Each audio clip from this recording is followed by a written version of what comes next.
ప్రస్తుతం ప్రపంచం చూపంతా Iran, Israel, America war పైనే. అందరి కళ్ళు ఈ మూడు దేశాల పాలకులపైనే. వీళ్ళు ఎప్పుడు ఏ బాంబు పేలుస్తారోనని ప్రపంచ దేశాలు వణికిపోతున్నాయి. ట్రంప్, నెతన్యాహు, ముస్తఫా వార్తల్లోని వ్యక్తులు. కానీ ఈ ముగ్గురు నేతల గురించి ఇప్పుడు ప్రపంచవ్యాప్తంగా పలు పుకార్లు షికార్లు చేస్తున్నాయి. ఒక్కొక్కరి గురించి ఒక్కో ప్రచారం. ఏది నిజమో ఏది అబద్ధమో తెలియదు. ఒకరు ఉన్నారో లేదో తెలియదు, ఇంకొకరు ఉండి లేనట్లున్నారు, మరొకరు బాగానే ఉన్నా బాగాలోనేట్లు కనిపిస్తున్నారు. గల్ఫ్ యుద్ధం జోరుగా సాగుతోంది. అమెరికా, ఇజ్రాయెల్ సంయుక్త దాడుల్లో ఇరాన్ అతలాకుతలమవుతోంది. ఓవైపు క్షిపణుల వర్షం కురిపిస్తూనే మరోవైపు బెదిరింపుల పర్వం కొనసాగుతోంది.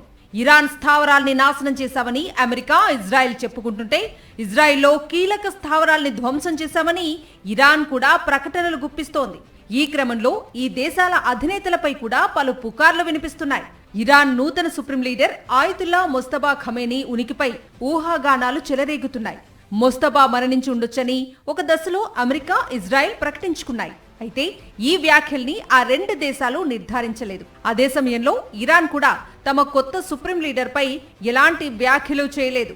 దాదాపు అదే టైంలో ముస్తఫాపై మరో పుకారు కూడా చెలరేగింది. ఆయన అత్యంత రహస్యంగా రష్యాకు వెళ్లిపోయారని, అక్కడే తలదాచుకున్నారనే ప్రచారం కూడా జరిగింది. ఇజ్రాయెల్, అమెరికా దాడుల్లో ముస్తఫా తీవ్రంగా గాయపడ్డారని, అత్యవసర చికిత్స కోసం ఆయన్ను రష్యాకు తరలించారంటూ చెబుతున్నారు కొంతమంది. కువైట్ దినపత్రిక అల్ జరీదా కథనం ప్రకారం ముస్తఫా ఖమేనీని రష్యన్ సైనిక విమానంలో మాస్కోకు తరలించారు. ఖమేనీ భద్రత దృష్ట్యా అత్యంత గోప్యంగా ఈ సీక్రెట్ ఆపరేషన్ చేపట్టినట్లుగా ఆ పత్రిక వెల్లడించింది. అయితే ది సన్ పత్రిక మాత్రం ముస్తఫా ఇరాన్లోనే ఉన్నారని, సినా యూనివర్సిటీకి చెందిన ఆసుపత్రిలో ఇంటెన్సివ్ కేర్లో చికిత్స పొందుతున్నారని తెలిపింది. మరోవైపు ఈ వ్యవహారంపై ట్రంప్ స్పందిస్తూ అతడు బతికి ఉన్నట్లు తాను భావించడం లేదని, ఒకవేళ బతికి ఉంటే లొంగిపోవటం తెలివైన నిర్ణయమని అన్నారు. ఓవైపు ముస్తఫాపై ఇలా ఊహాగానాలు, వ్యాఖ్యానాలు నడుస్తుండగానే మరోవైపు ఐఆర్జీసీ దళాలు మాత్రం తమ పోరాటాన్ని కొనసాగిస్తున్నాయి. ముస్తఫా ఆదేశాలతోనే ఇరాన్ బలగాలు యుద్ధంలో పోరాడుతున్నాయనే చర్చ కూడా మరోవైపు సాగుతోంది.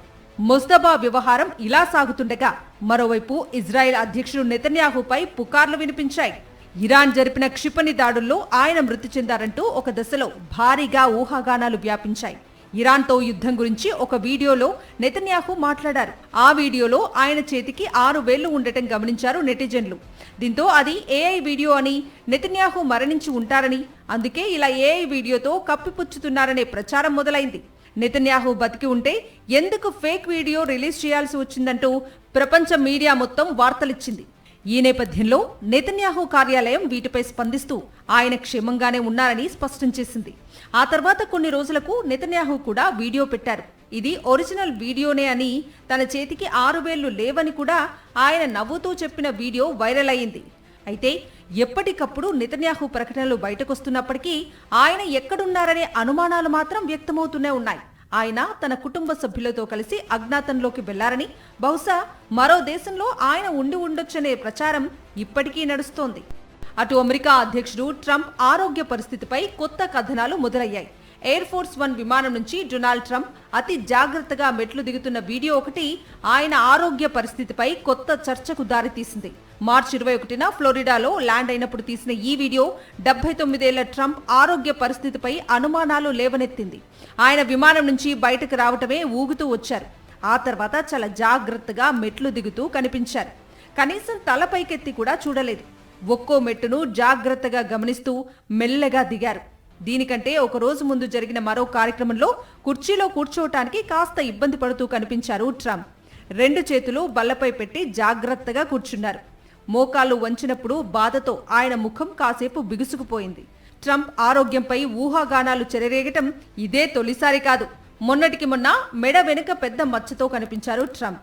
అంతకంటే ముందు ఆయన చేతుల చర్మం రంగు మారి కనిపించింది. ఆయనకు ఏదో అయింది అంటూ చాలా పుకార్లు ప్రచారంలో ఉన్నాయి. వయసు పెరిగినప్పుడు ఇవన్నీ సహజమైన మార్పులంటూ ట్రంప్ వ్యక్తిగత వైద్యుడు కొట్టిపారేశారు. ఇలా యుద్ధంలో ఉన్న ముగ్గురు దేశాధినేతలపై రకరకాల పుకార్లు ప్రచారంలో ఉన్నాయి.